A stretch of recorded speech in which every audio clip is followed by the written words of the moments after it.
Hello' everyone, আজি মই বনাবলৈ লৈছোঁ শুকতি মাছৰ সৈতে আলু পিটিকা। এই পিটিকাটো খাবলৈ খুবেই টেষ্টি হয়। আপোনালোকে কেতিয়াবা ট্ৰাই কৰি চাব পাৰে। শুকতি যিসকলে চিনি নাপায় তেওঁলোকক অকণমান শুকতিৰ বিষয়ে বুজাই দিছোঁ।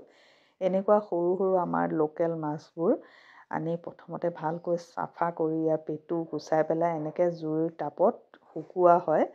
আৰু ইয়াৰ পিছত যেতিয়া মাছখিনি সম্পূৰ্ণৰূপে ডিহাইড্ৰেট হৈ যায়, মানে একদম যেতিয়া শুকাই কৰকৰীয়া হৈ যায়, তেতিয়া ইয়াক কিছুমান বনৌষধিৰ সৈতে খুন্দি পেলাই বটলত বা চুঙাত ভৰাই পেলাই জুইৰ কাষত বা কোনো গৰম জেগাত থৈ দিয়া হয়।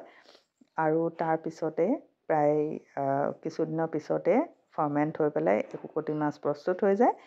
আৰু এতিয়া আমি পিটিকাটো বনাবলৈ আৰম্ভ কৰিছোঁ। এখন কেৰাহীত অকণমান তেল লৈছোঁ, তাতে কুটি থোৱা অলপমান পিঁয়াজ দি ৰঙচুৱাকৈ ভাজি তাতে আদা নহৰু পেষ্ট অকণমান দিছোঁ, জলকীয়া এটা কুটি লৈছোঁ। জলকীয়া আন্দাজটো আপোনালোকে কম বেছি কৰি ল'ব পাৰে।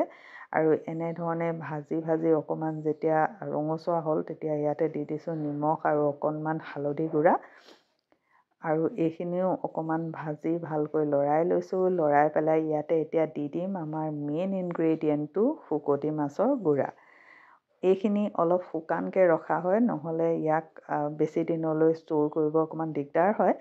আৰু সেইটো কাৰণে আমি ইয়াক পুনৰ ফাৰ্মেণ্ট কৰাৰ পিছত শুকুৱাই দিওঁ। আৰু এনেধৰণে এই মাছখিনি এনেকৈ ভাজি ল'ম প্ৰথমতে। আৰু ইয়াত অকণমান কুহুমীয়া গৰম পানী দি অকণমান দেৰি ইয়াক সিজাম, যাতে এটা ধুনীয়া এটা পেষ্ট টাইপৰ হৈ যায়। আৰু এয়া শুকতি মাছৰ আমাৰ আঞ্জাখন ৰেডি হৈ গৈছে। তাতে অকণমান মই ধনিয়া কুটি দি দিছোঁ। আৰু এইখিনি এতিয়া আমি ঠাণ্ডা হ'বলৈ দিছোঁ। এটা বাতিত অলপ বইল আলু লৈছোঁ, পিঁয়াজ এটা জলকীয়া কুটি লৈছোঁ আৰু এই শুকতি মাছ বনোৱাখিনি দি দিছোঁ। আৰু দি পেলাই এনেধৰণে ধুনীয়াকৈ মিক্স কৰি দিলোঁ। আৰু এয়া আমাৰ শুকতি মাছৰ পিটিকা ৰেডি হৈ গ'ল।